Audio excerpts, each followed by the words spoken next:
ፊልሙ የሚጀምረው ፍራንኪ የተባለ እስረኛ የ10 ዓመት የእስር ጊዜውን ጨርሶ ከእስር ቤት እየወጣ እያስመለከተን ነው። ከዛም ፍራንኪ እስር ቤት የተዋወቃቸው ነገር ግን ከሱ ቀደም ብለው የወጡት ታራሚዎች መጥተው ይቀበሉትና ሬይ ወደ ተባለ አለቃቸው ይወስዱታል። ፍራንኪም ሬይን እንደተመለከተ በእስር ቤት ቆይታው ሬይ ለፍራንኪ ትልቅ ውለታ እንደዋለለትና እሱን ውለታውን መክፈል እንደሚፈልግ ጮክ ብሎ መናገር ይጀምራል። ከዛም ሊውዝ የሚባል ጋራጅ ውስጥ የሚሰራ አንድ መልካም ወጣት ልጅ እንተዋወቃለን።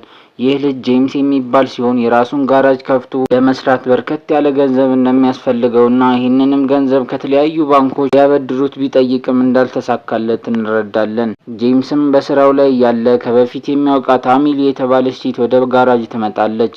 ከጄምስ ጋር ትንሽ ከተጨዋወቱ በኋላ ጄምስ እዚህ ጋራጅ ዋጋቸው ውድ ስለሆነ ቤት መጥቼ መኪናሽን እሰራልሻለሁ ይላታል።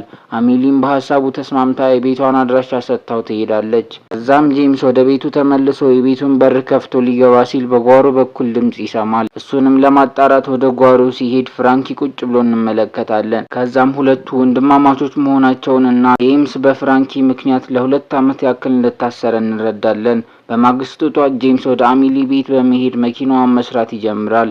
ቀኑን ሙሉ ሲሰራላት ከዋለ በኋላ ሌላ የሚያስፈልገው እቃ እንዳለና እሱንም በሌላ ቀን ይዞ መጥቶ እንደሚሰራላት ይነግራትና ይሄዳል።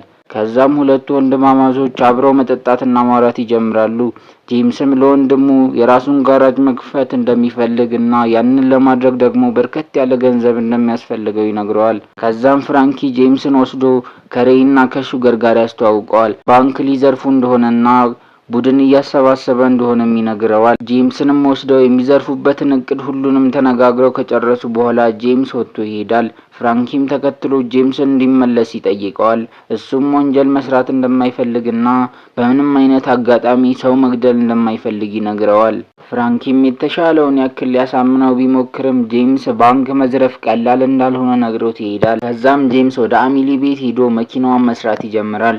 በመሃል አሚሊ መጥታ የምታገዘው ነገር እንዳለ ትጠይቀዋለች። እሱም እንደሌለ ነግሯት ስራውን መስራት ይጀምራል። ከዛም አሚሊ ዝናብ እየጣለ ስለነበር ዝናብ መመታት ትጀምራለች። ጄምስም ቆሞ እያያት እንዳለ ወደሱ ተጠግታ መሳሳም ይጀምራሉ። ከዛም ያንን ነገር ያደርጋሉ። በማግስቱ ጧት ጄምስ አሚሊን ወደ ስራዋ ያደርሳታል። ስራውን ካደረሳት በኋላ ሹገር መጥቶ አሚሊን ፖሊስ ጣቢያ እንደምትሰራና የጄምስ ፍቅረኛ እንደሆነች ተመልክቶ ይሄዳል። ከዛም ቡድኑ እንደተሰበሰበ ሬይ ጄምስን አሚሊ ፖሊስ እንደሆነችና ለስራቸው እንቅፋት ልትሆን ስለምትችል መወገድ አለባት እያለ ጄምስን ማስጨነቅ ይጀምራል። ጄምስን በብስጭት አሚሊ ፖሊስ እንዳልሆነችና ፖሊስ ጣቢያ ውስጥ የስልክ አገልግሎት ብቻ እንደምትሰራ ይናገራል። ከብዙ ጭቅጭቅ በኋላ ያሳምናቸውና ይረጋጋሉ። ከዛም ጄምስና ፍራንኪ ቁጭ ብለው እየተመገቡ እያለ ፍራንኪ አሚሊ ጋር የጀመረውን ነገር ከዝርፊያው በኋላ እንዲቀጥል ይነግረዋል። ጄምስም ወደ አሚሊ ጋር ሄድና ወደ ሌላ ሀገር ሊሄድ ስለሆነ እንድትሰናበተውና ድጋሚ ሊያገኛት እንደማይችል ይነግራታል።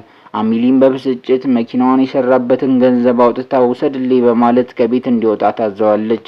ጄምስም የአሚሊን ማዘን ተመልክቶ ልቡ ይሰበርና ወጥቶ ይሄዳል። በማግስቱ ጧት አሚሊ ወደ ስራዋ ትገባለች።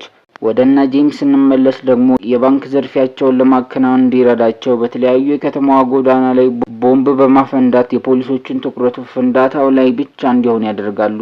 ሀሳባቸውም ተሳክቶላቸው አብዛኛው የከተማው ፖሊሶች ትኩረታቸው ፍንዳታው ላይ ይሆናል። ተመሳሳይ ሰዓት ዝናብ መዝነብ ይጀምርና ቡድኑ ጭንብል በመልበስ ዝርፊያውን ለማከናወን አንድ ኖቫ የተባለ ባንክ ውስጥ ሰብረው ይገባሉ።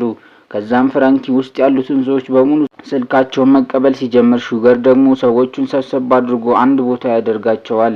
ሬይ ደግሞ ማንኛውም ሰው እንደማይጎዳና ባንኩን ብቻ ዘርፈው እንደሚወጡ ይናገራል። ከዛም ፍራንኪ የባንኩን ሴኩሪቲ ካሜራ ያበላሸዋል።